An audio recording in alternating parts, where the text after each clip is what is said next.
El 1 de octubre, el destino de 30 presuntos miembros del Tren de Aragua quedó sellado en una redada autorizada por el gobierno en Chicago. Muchos dicen que nunca habrá juicios reales, apelaciones o segundas oportunidades, y por eso esta operación desencadenó el mayor enfrentamiento entre el gobierno federal y el estatal de 2025.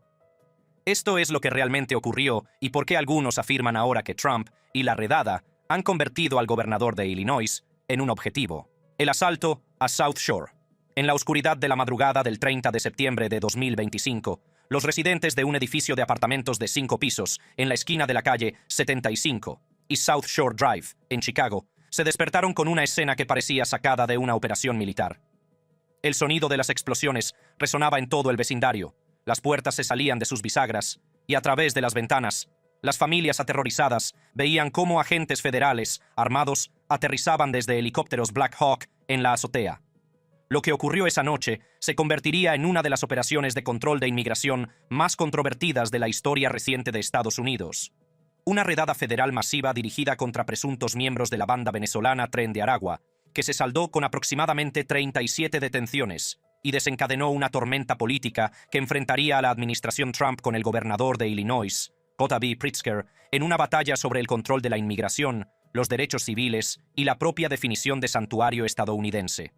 Para comprender la gravedad de lo que ocurrió aquella noche de septiembre, primero hay que entender la operación que llevó a los agentes federales a este barrio obrero de Chicago.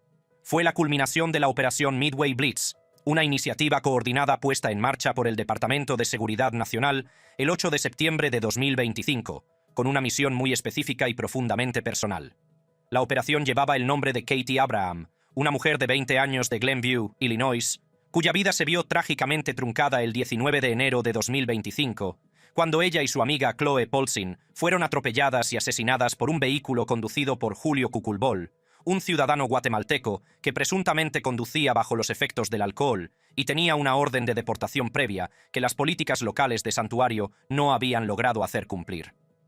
El anuncio del DHS de la operación Midway Blitz dejó claras las intenciones de la administración: perseguir a los extranjeros ilegales delincuentes en jurisdicciones santuario como Illinois, es decir, personas condenadas por delitos graves como pertenencia a bandas, tráfico de drogas, secuestro, agresión y delitos relacionados con armas.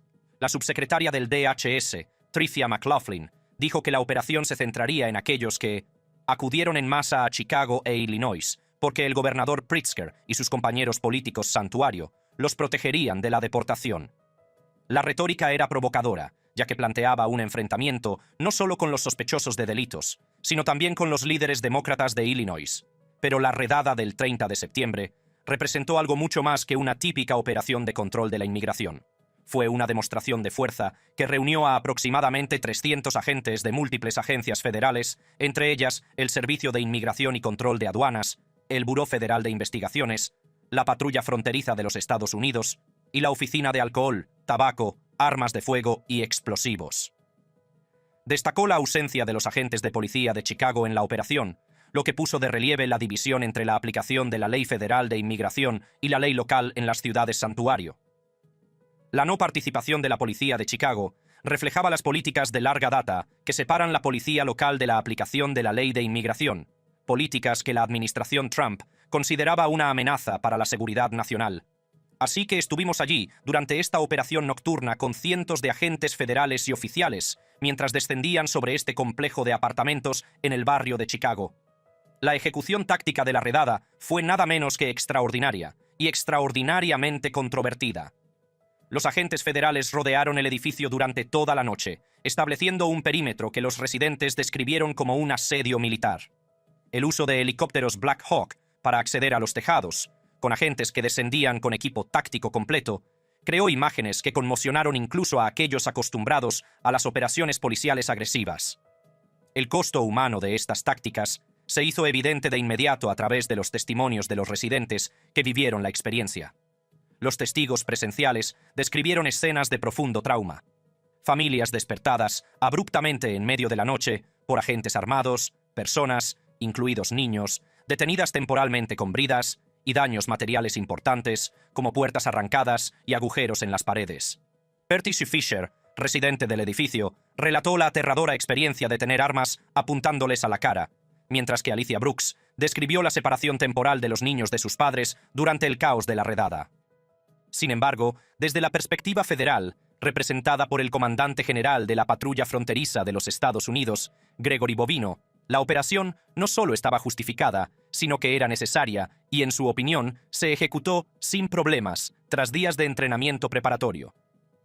¿Qué tal si vives en el departamento de al lado de miembros de Tren de Aragua que se dedican al tráfico y la prostitución, las armas, las drogas y se aprovechan de los ciudadanos estadounidenses de forma violenta? ¿Por qué no vives al lado de ellos y luego ves lo mucho que nos parecemos a la Gestapo o a los nazis? Los objetivos de la redada eran específicos y deliberados. La inteligencia indicaba que 6 sospechosos de alta prioridad se encontraban en el edificio, individuos vinculados a delitos graves, como el tráfico y la violencia, y varios de ellos sospechosos de estar afiliados al Tren de Aragua. La banda, que se originó en la prisión venezolana de Tocorón alrededor de 2014 y había sido designada como organización terrorista extranjera en febrero de 2025, representaba lo que las autoridades federales describían como una creciente amenaza transnacional para las comunidades estadounidenses. Las actividades del grupo, que incluyen la trata de personas, la extorsión, el secuestro y la distribución de drogas, se habían expandido supuestamente a ciudades estadounidenses en medio de la ola de migración venezolana, con más de 2.700 detenciones relacionadas con el Tren de Aragua, registradas a mediados de 2025. Sin embargo, la complejidad y la controversia de la redada se hicieron evidentes al examinar quiénes eran realmente los detenidos. Aunque aproximadamente 37 personas fueron detenidas y trasladadas al centro de procesamiento del ICE en Broadview, no todas eran miembros confirmados del Tren de Aragua. Algunas eran sospechosas de pertenecer a pandillas, otras enfrentaban cargos relacionados con drogas, armas o violaciones de inmigración. El Departamento de Seguridad Nacional hizo hincapié en que su objetivo eran los peores de los peores, pero los defensores de los inmigrantes señalaron que la demostración masiva de fuerza, helicópteros Black Hawk, cientos de agentes armados, explosivos, parecía desproporcionada, sobre todo cuando muchos de los detenidos no habían sido condenados por los delitos violentos a los que aparentemente se dirigía la operación. Muy bien, coronel. Es importante que nuestros espectadores sepan que algunos ciudadanos estadounidenses también vivían y ocupaban ilegalmente ese complejo de apartamentos, y que de hecho fueron retenidos temporalmente mientras los agentes y oficiales registraban el edificio. El jefe Bovino dice que fue por su seguridad, y también por la seguridad de los oficiales. Este detalle, que también se detuvo temporalmente a ciudadanos estadounidenses durante la operación, añadió otra capa de controversia a una situación ya de por sí polémica. La justificación federal fue la necesidad operativa. Los agentes necesitaban asegurar el edificio, garantizar que no quedaran amenazas y proteger tanto a los residentes como a los oficiales durante el proceso de desalojo. Pero para los críticos, esto representaba exactamente el tipo de extralimitación y desprecio por las libertades civiles que hacía tan problemática la agresiva aplicación de las leyes de inmigración.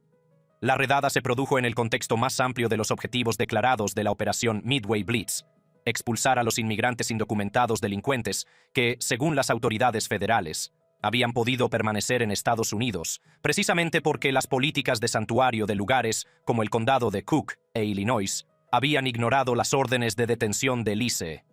La lista de objetivos de la operación, publicada por el DHS, incluía a personas con amplios antecedentes penales. Entre los ejemplos se encontraban Gabriel J. Valle Galvez, ciudadano mexicano y miembro de la banda Latin Kings, condenado por agresión, asalto y conducción bajo los efectos del alcohol. Daniel Hernández Colina, venezolano y presunto miembro de Tren de Aragua, detenido por robo y hurto en tiendas. Carlos Yogendi González Montero, otro venezolano vinculado al Tren de Aragua, con cargos por conducta imprudente, agresión y violencia armada. Pedro Enrique Colmenares González, otro venezolano vinculado a la banda, con antecedentes que incluyen uso de armas, agresión sexual y secuestro. Y Abdul Raza Al-Kabi, ciudadano iraquí condenado por agresión y asesinato con intención de matar. Estos casos, presentados por las autoridades federales como ejemplos representativos, ilustraban por qué la administración consideraba necesaria la operación Midway Blitz. Se trataba de personas con antecedentes penales graves, a menudo violentos, que habían sido puestas en libertad en sus comunidades a pesar de las solicitudes de ICE de retenerlas para proceder a su deportación. Desde la perspectiva federal, las políticas de santuario de Illinois no protegían a los inmigrantes vulnerables, sino a peligrosos delincuentes que resultaban ser indocumentados, poniendo en riesgo a las comunidades estadounidenses en el proceso. Pero al examinar la redada desde el terreno, a través de los ojos de quienes la vivieron, se obtenía una imagen muy diferente.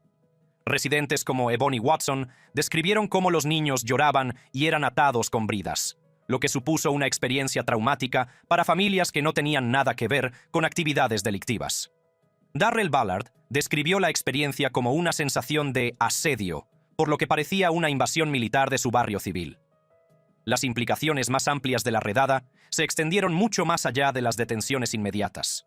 En cuestión de horas, estallaron protestas en el centro de Chicago, con manifestantes organizados por grupos como la Coalición contra la Administración Trump y Southside Together, marchando por las calles y bloqueando las principales vías, como Michigan Avenue y Walker Drive.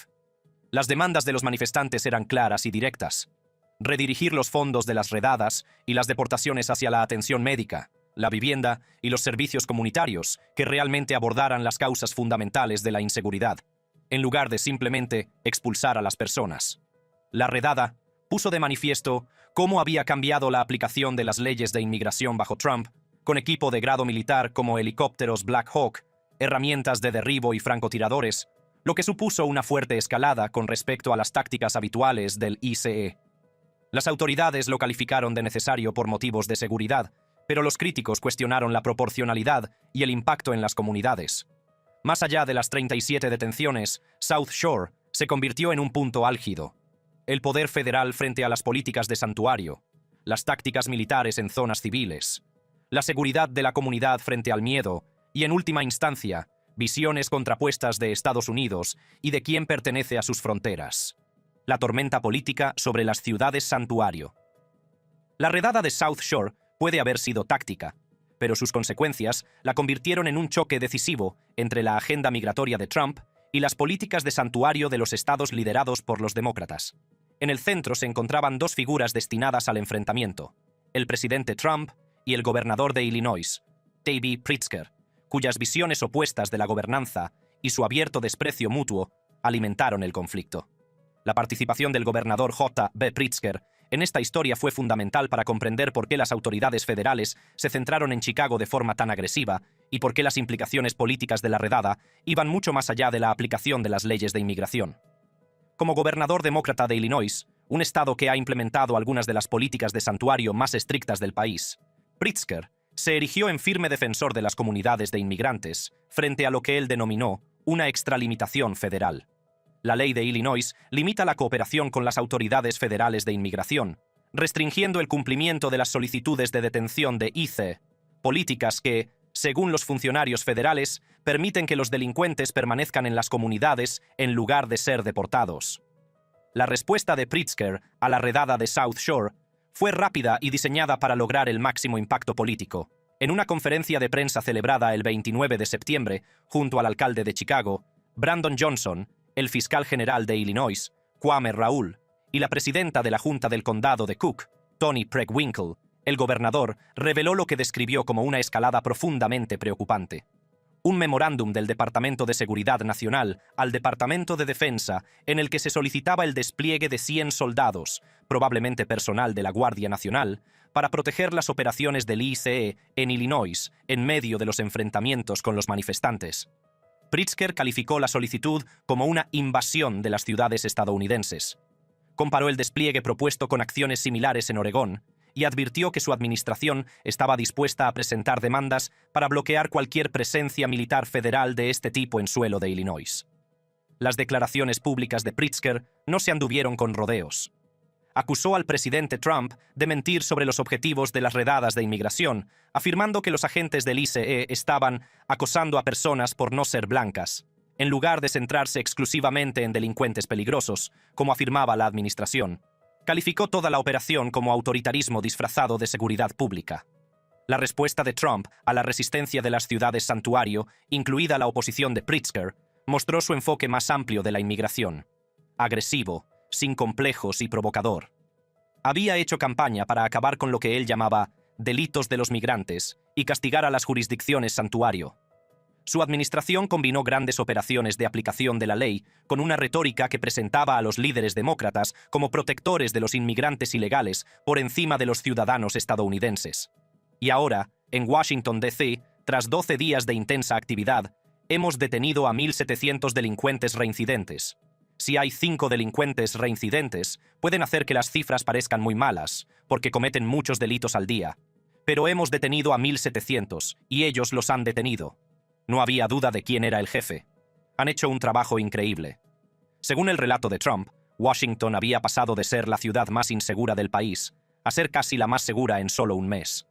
A continuación, describió cómo conducía por calles limpias en las que la gente podía caminar de la mano sin miedo. La gente camina por la calle de la mano, marido y mujer, procedentes de Iowa. No les preocupa que les disparen. Washington, D.C. es ahora una ciudad segura. De hecho, salí a cenar con mi equipo. No lo había hecho antes. En teoría, no lo haría. Y me sentí totalmente seguro. Nadie ha sido atacado.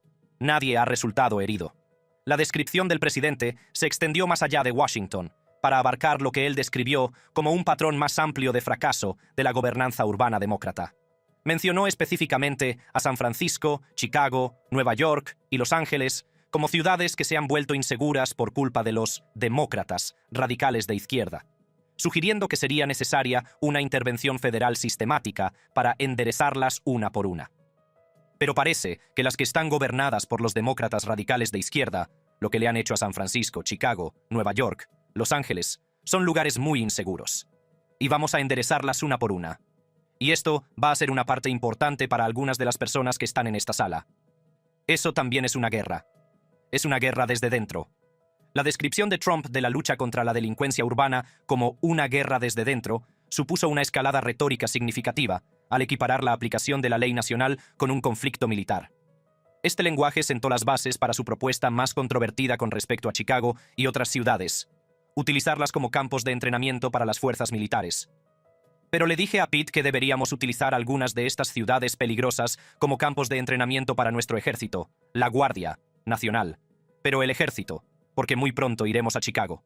Es una gran ciudad con un gobernador incompetente, un gobernador estúpido. Estúpido. Lo echaron del negocio familiar. Era tan estúpido. La propuesta de Trump de utilizar ciudades estadounidenses como campos de entrenamiento militar supuso una ruptura radical con la aplicación tradicional de la ley nacional. La ley Posse Comitatus de 1878 prohíbe en general a las tropas federales realizar labores policiales en el país, salvo en casos de emergencia, mientras que las unidades de la Guardia Nacional controladas por los estados están exentas. Al sugerir que los soldados podrían entrenarse atacando a grupos criminales en las ciudades, Trump difuminó la línea entre las funciones del ejército y las de la policía, una medida que alarmó a los juristas y a los defensores de las libertades civiles. Desde la perspectiva de Trump, la resistencia del gobernador Pritzker a las operaciones federales representaba una obstrucción de las medidas de seguridad necesarias, y las negativas del gobernador sobre la situación de seguridad de Chicago equivalían a una peligrosa ilusión, que solo podría corregirse mediante la anulación federal de las preferencias estatales. El presidente también hizo referencia a los enfrentamientos anteriores de su administración con otros gobernadores y alcaldes demócratas por la intervención federal en sus jurisdicciones, utilizando Portland, Oregón, como ejemplo de lo que él caracterizó como resistencia inicial seguida de la necesaria acción federal. ¿Qué hay de Portland? Portland, Oregón, donde parece una zona de guerra. Y recibo una llamada del gobernador liberal. «Señor, por favor, no venga, no le necesitamos», le dije. Bueno, a menos que estén reproduciendo cintas falsas, esto parece la Segunda Guerra Mundial. Su ciudad está ardiendo. El relato de Trump sobre Portland enfatizó un patrón que vio repetirse en las jurisdicciones lideradas por los demócratas. Los líderes locales negaban o minimizaban las crisis, se resistían a la ayuda federal y, finalmente, requerían una intervención que Trump describió como obviamente necesaria para cualquier observador objetivo. Van tras nuestra gente de ICE, que son grandes patriotas y también tienen un trabajo difícil, pero les encanta. Les encanta porque están limpiando nuestro país.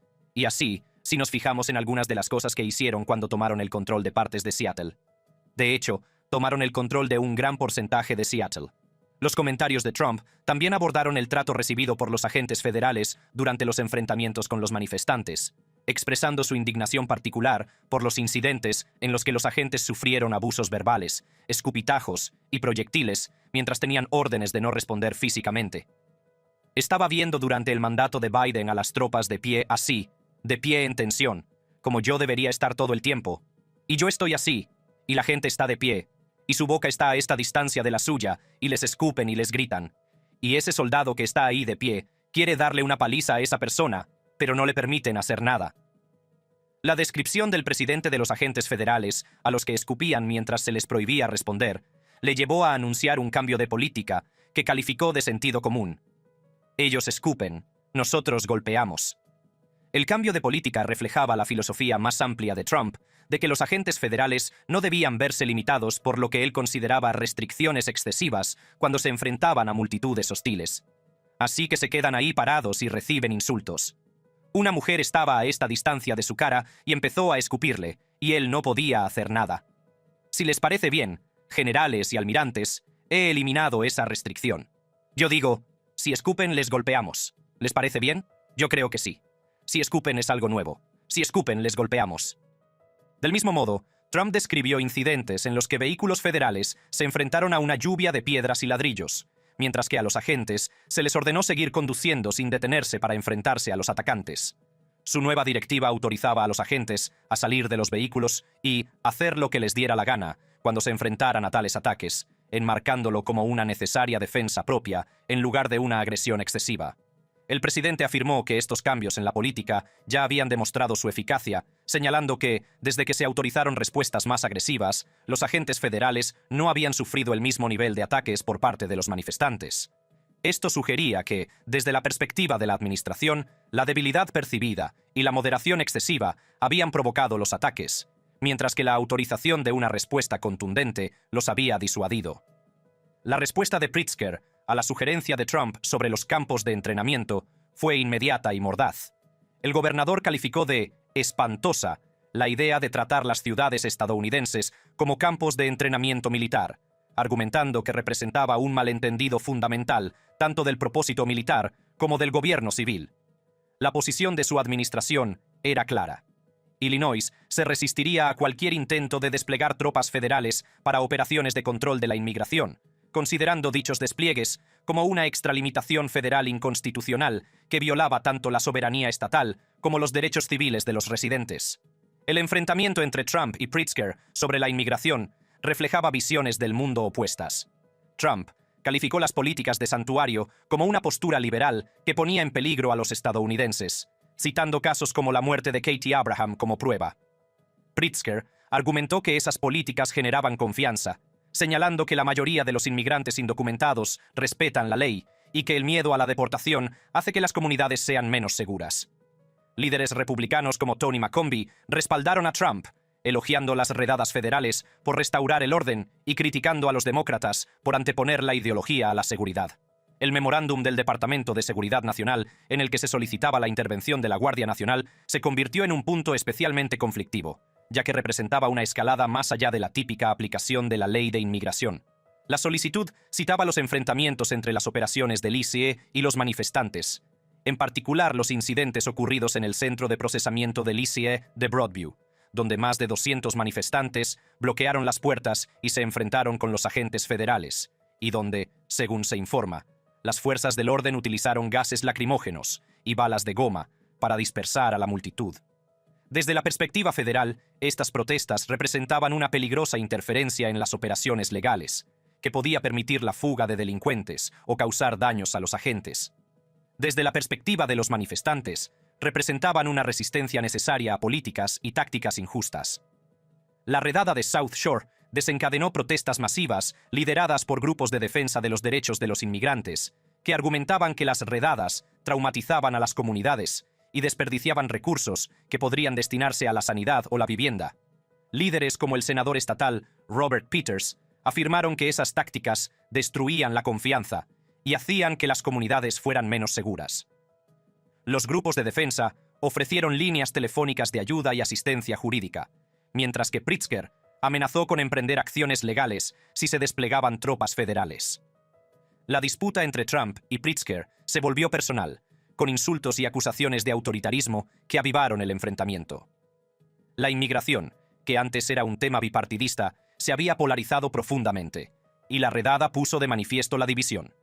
Los republicanos la consideraban una medida necesaria, mientras que los demócratas la veían como una extralimitación federal.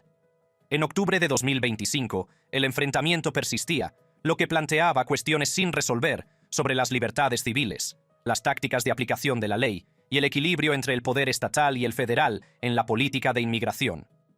Tren de Aragua, reacción pública y teorías conspirativas. Para comprender la controversia que suscitó la redada de Chicago, es importante analizar el Tren de Aragua, la banda venezolana que los agentes federales citaron para justificar sus tácticas. Sus orígenes, su crecimiento, su nivel real de amenaza y las historias políticas que se han construido en torno a ella muestran cómo la aplicación de las leyes de inmigración está ahora vinculada a los grupos criminales, los mensajes partidistas y la dificultad de separar los riesgos reales para la seguridad de las afirmaciones exageradas que se utilizan para impulsar políticas agresivas. El Tren de Aragua se originó alrededor de 2014 en la prisión de Tocorón, en el estado de Aragua, Venezuela, surgiendo inicialmente de disputas sindicales ferroviarias, antes de transformarse en una organización criminal con base en la prisión que acabó controlando la propia prisión como sede de facto. La evolución de la banda reflejó el colapso generalizado de Venezuela bajo el régimen del presidente Nicolás Maduro. A medida que la economía del país se derrumbaba y millones de venezolanos huían a otros países de América Latina, y más allá, Tren de Aragua aprovechó las rutas migratorias para expandir sus operaciones a nivel internacional.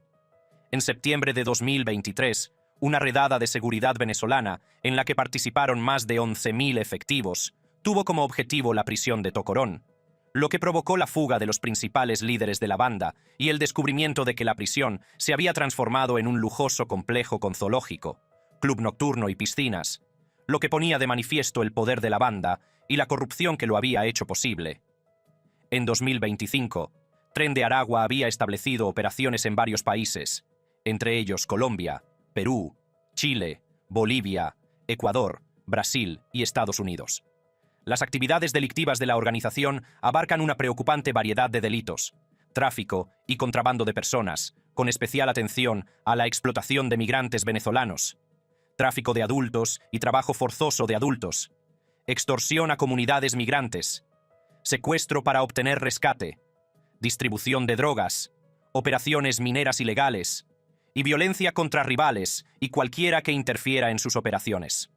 El Tesoro de los Estados Unidos designó a Tren de Aragua como organización criminal transnacional en julio de 2024, seguido por la designación del Departamento de Estado como organización terrorista extranjera en febrero de 2025, lo que permitió disponer de herramientas más amplias para perseguir a los miembros de la banda y sus redes financieras.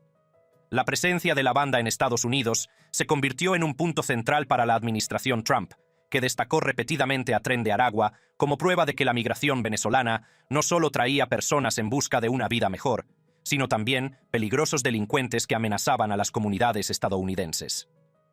A mediados de 2025, las autoridades informaron de más de 2.700 detenciones relacionadas con Tren de Aragua, aunque esta cifra incluía a presuntos afiliados en lugar de miembros confirmados y, a menudo, abarcaba infracciones migratorias más amplias en lugar de delitos relacionados exclusivamente con la banda.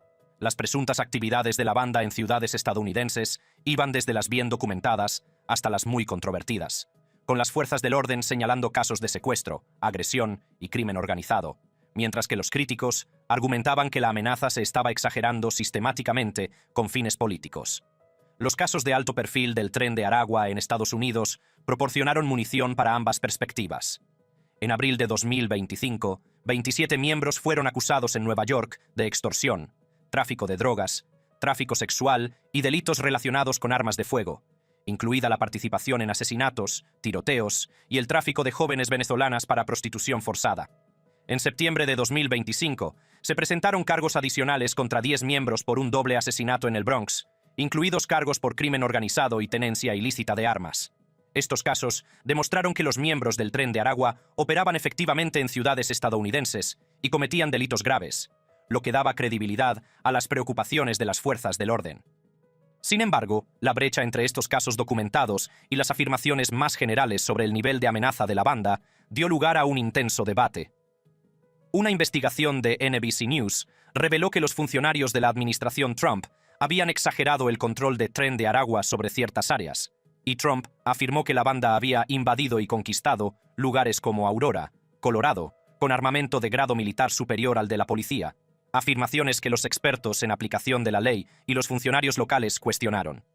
El funcionario de la DEA, Jonathan Pullen, señaló que Tren de Aragua carece de la estructura organizativa y los recursos de los principales cárteles mexicanos como Sinaloa, lo que sugiere que la amenaza de la banda, aunque real, se estaba exagerando más allá de sus capacidades reales. La periodista venezolana Rona Rísquez planteó una importante complicación a la hora de identificar a los miembros de Tren de Aragua. Muchos de los delitos atribuidos a la banda pueden haber sido cometidos en realidad por imitadores o por personas que afirman falsamente pertenecer a ella, en lugar de por miembros formales que operan bajo una dirección central.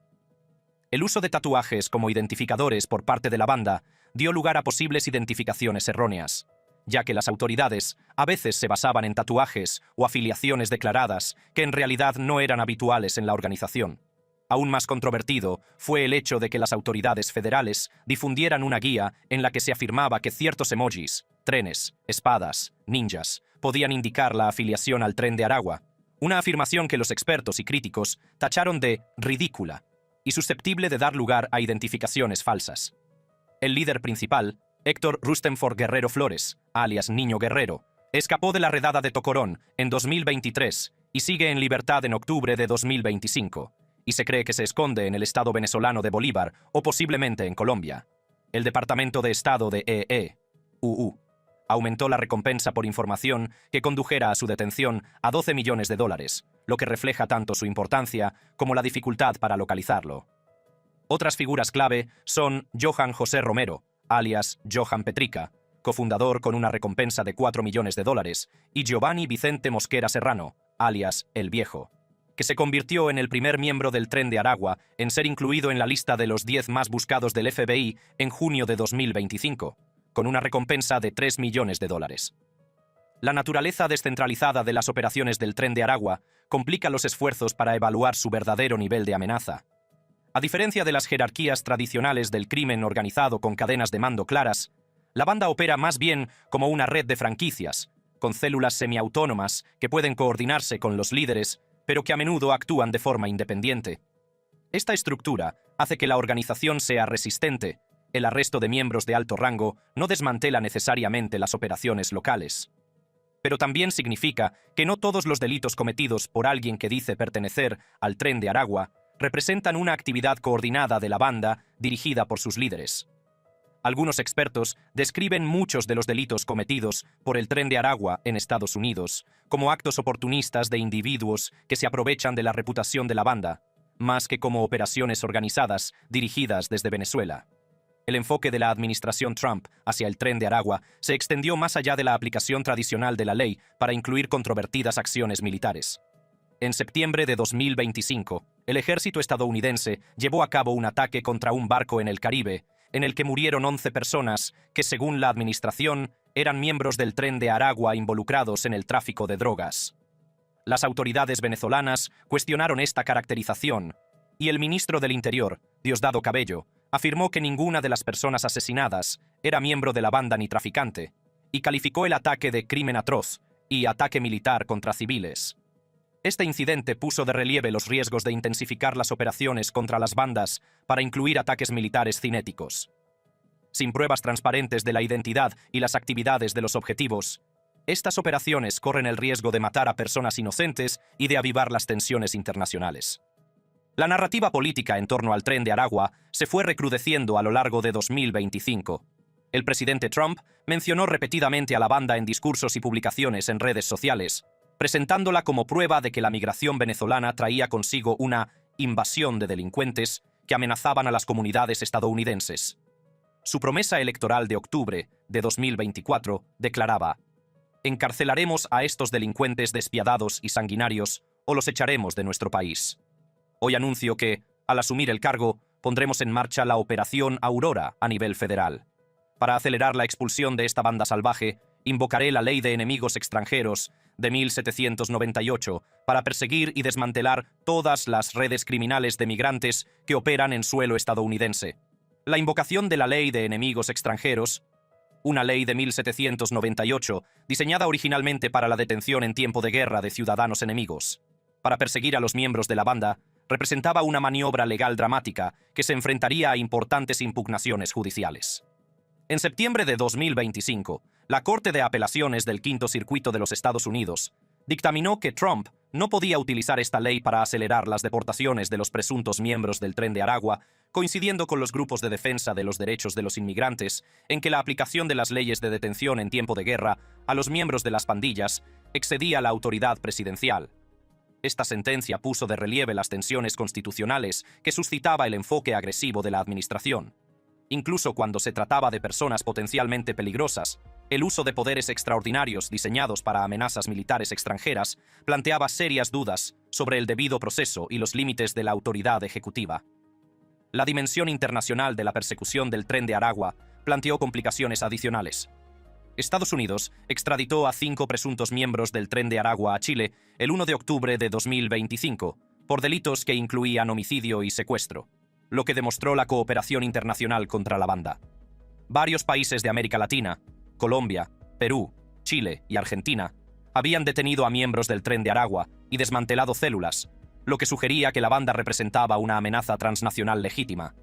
Sin embargo, las diferentes normas jurídicas y requisitos de prueba en las distintas jurisdicciones, junto con la estructura descentralizada de la banda, hicieron que la aplicación de la ley a nivel internacional se enfrentara a importantes retos de coordinación.